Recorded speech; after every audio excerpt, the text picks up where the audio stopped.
বিসমিল্লাহির রহমানির রহিম। শুরু করছি নোয়াগাঁও উচ্চ বিদ্যালয়ের অনলাইন ক্লাস। বিষয় গণিত, শ্রেণী হলো নবম, অধ্যায় সসীম। সসীম দ্বারা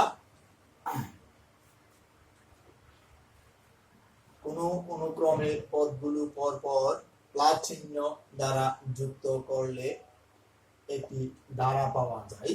যেমন 3 + 5 + 7 + ডট ডট। যে কোনো ধারার পরপর দুইটি পদের মধ্যে সম্পর্কের উপর নির্ভর করে ধারাটির বৈশিষ্ট্য।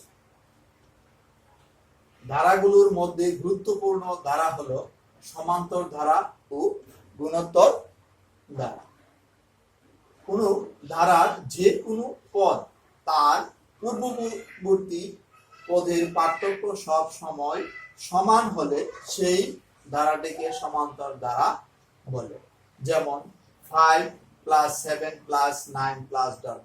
যেমন 7 - হলো 5 হলো 2, তার পূর্ববর্তী হলো 9 - 7 ইকুয়াল হলো 2। যেমন দেখাচ্ছি আমি, হলো 7 - 5 ইকুয়াল 2, তারপরেটা দেখায় 9 - 7 ইকুয়াল হলো 2। তাহলে এই ধারাটা হলো সমান্তর ধারা। আমরা এখন সমান্তর ধারার সাধারণ পদ কিভাবে নির্ণয় করে সেটা আমরা দেখাবো। যেমন প্রথম পদ এ, আমরা ধরে নিলাম প্রথম পদ হলো এ, সাধারণ অন্তর হলো ডি। আমরা এটাকে ধরে নিলাম। যদি ধরি তাহলে প্রথম পদ আমরা এ লিখলাম, একই লেখা যায় a + 1 - 1 ইনটু হলো ডি, অর্থাৎ হলো এ প্রথম পদ। দ্বিতীয় পদ আমরা লিখব a প্লাস হলো ডি। a প্লাস ডি কিভাবে হলো a + 2 - 1, অর্থাৎ দ্বিতীয় পদ 2 - 1 ইনটু হলো ডি, অর্থাৎ a প্লাস হলো ডি। তৃতীয় পদ কিভাবে বের করব, a প্লাস হলো 2d কিভাবে বের করব, a প্লাস 3d, অর্থাৎ তৃতীয় পদ 3 - 1 ইনটু হলো d হলো a প্লাস 2d। তাহলে ডট ডট আমরা n তম পদ বের করব, a প্লাস n - 1 ইনটু হলো d। সুপ্রিয় শিক্ষার্থীরা, তোমরা এর মধ্যে তোমরা খাতায় উঠিয়ে নাও। আমি এখন সমাধানের দিকে যাচ্ছি।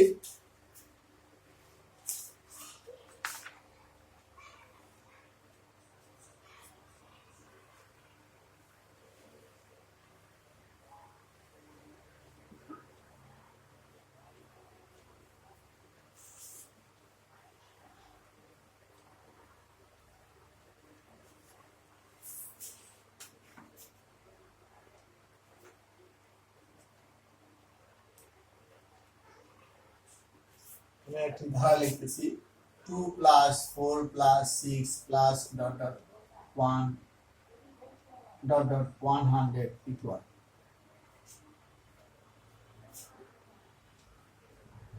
এটা হলো সমান্তর দ্বারা। আমরা সমান্তর দ্বারা আগে বলেছি পূর্ববর্তী পদ বিয়োগ করলে সাধারণ পদ যদি সেম হয় সেটাকে বলবো আমরা সমান্তর দ্বারা।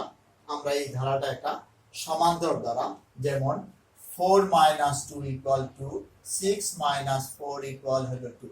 তাহলে বিয়োগ করলে সেম সংখ্যা পাওয়া যায়, তাহলে আমরা বলবো এই ধারাটা একটি সমান্তর দ্বারা।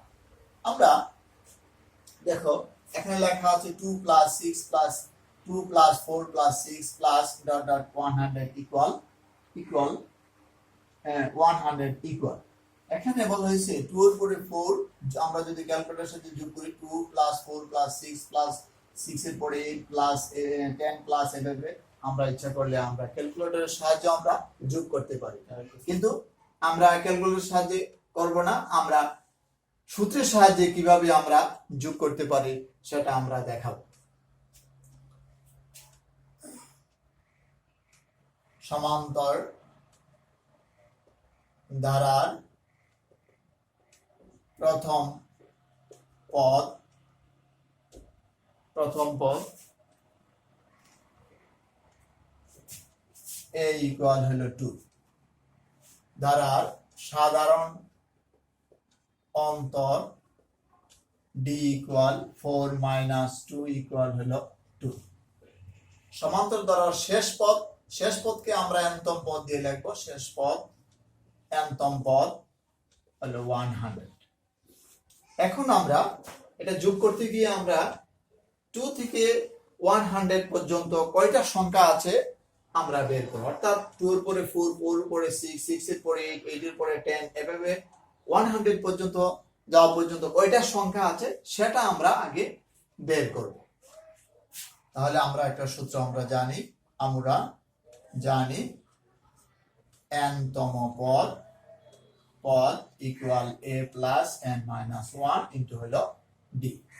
n-তম পদ মানে শেষ পদ কত 100 ইকুয়াল a এর মান হলো 2, n মাইনাস 1 ইনটু d এর মান হলো 2। আমরা 100 2 প্লাস 2n মাইনাস হলো 2, অর্থাৎ 2 দিয়ে আমরা গুণ করলাম n কে, 2n, 2 দ্বারা 1 কে গুণ করলাম 2। আমরা এখানে 100 ইকুয়াল হলো 2n, 2 কেটে ফেললাম। তাহলে 2n ইকুয়াল হলো 100, n ইকুয়াল হলো 100 বাই হলো 2, n ইকুয়াল হলো 50। অর্থাৎ এখানে কয়টা সংখ্যা আছে? পদ সংখ্যা n ইকুয়াল হলো 50। এই আমরা যে কথাটা বলেছিলাম 2 থেকে 100 এর মধ্যে কয়টা সংখ্যা আছে আমরা বের করতে হবে। আমরা সূত্রের সাহায্যে বের করলাম 50টি সংখ্যা আছে। এই 50টি সংখ্যার আমরা যোগফল নির্ণয় করব। যোগফলের সূত্র আমরা জানি n সংখ্যক পদের যোগ সমষ্টি, যোগফল বা সমষ্টি যাই লেখো, আমরা সমষ্টি লিখি। সমষ্টি Sn ইকুয়াল n বাই হলো 2a plus n minus 1 into হলো d। আমরা এখন মান বসাবো। n এর মান আগেই আমরা পেয়েছি, n ইকুয়াল 50, আমরা বসাইলাম 50, 2a এর মান বসাইলাম হলো 2, n এর মান 50 মাইনাস 1, d এর মান উপর থেকে বসাইলাম হলো 2। 50 বাই হলো 2, গুণ করলে 2 আর 2 গুণ করলে 4, আর এটা হলো মাইনাস করলে 49 ইনটু হলো 2। তাহলে 50 বাই হলো 2, এখানে 4 গুণ করলে 2 আর 49 8,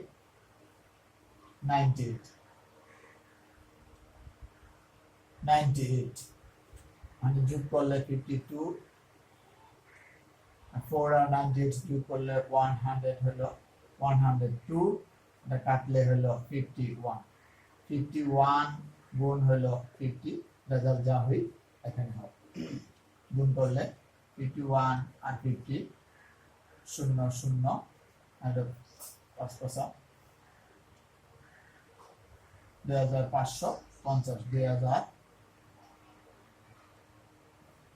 0 0 0 5 5 5 5 25 0 5 2550। অর্থাৎ এই অঙ্কটার সমাধান হলো 2550। সুপ্রিয় শিক্ষার্থীরা, তোমরা এর মধ্যে অঙ্কটা উঠিয়ে নাও। আমরা এখন বইয়ের একটি সমাধান আমরা করব। তোমরা বই খুলো, বইয়ের দেখো 8 নাম্বার একটা অঙ্ক আছে। 8 নাম্বার অঙ্ক আছে, আমি অঙ্কটা উঠাচ্ছি।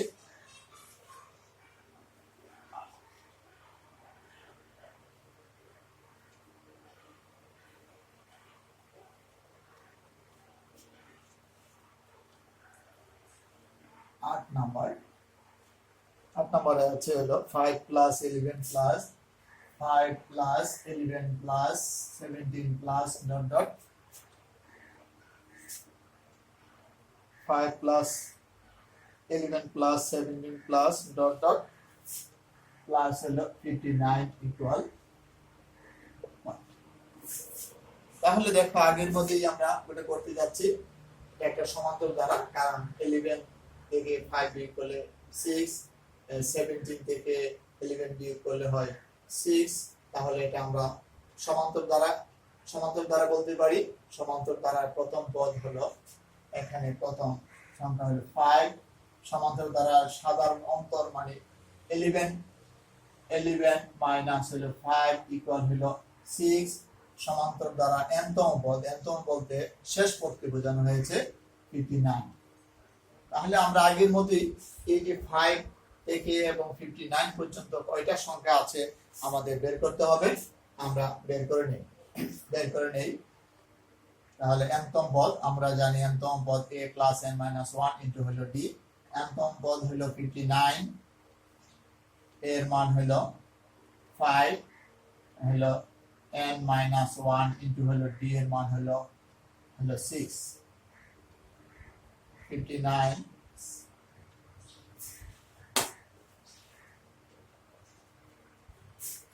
5 plus 6n minus হলো 6, 5 6n minus হলো 1, 6n minus 1 59 হলো 6n equal 59 plus হলো 1 n equal হলো 60 by হলো 6 10।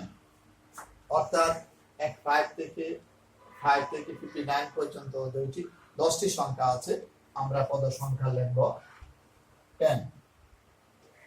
তাহলে আমরা আগের মতো n সংখ্যক পদের সমষ্টি আমরা জানি, n সংখ্যক পদের সমষ্টি n/2 2a plus n minus 1 into হলো d। এখন n এর মান আমরা বসাবো। n এর মান হলো 10 by হলো 2 এর মান হলো 5, 10 minus 1 d এর মান হলো 6। 10 by হলো 2, 10 plus 9 বিয়োগ করলে 9 আর 6 গুণ করি,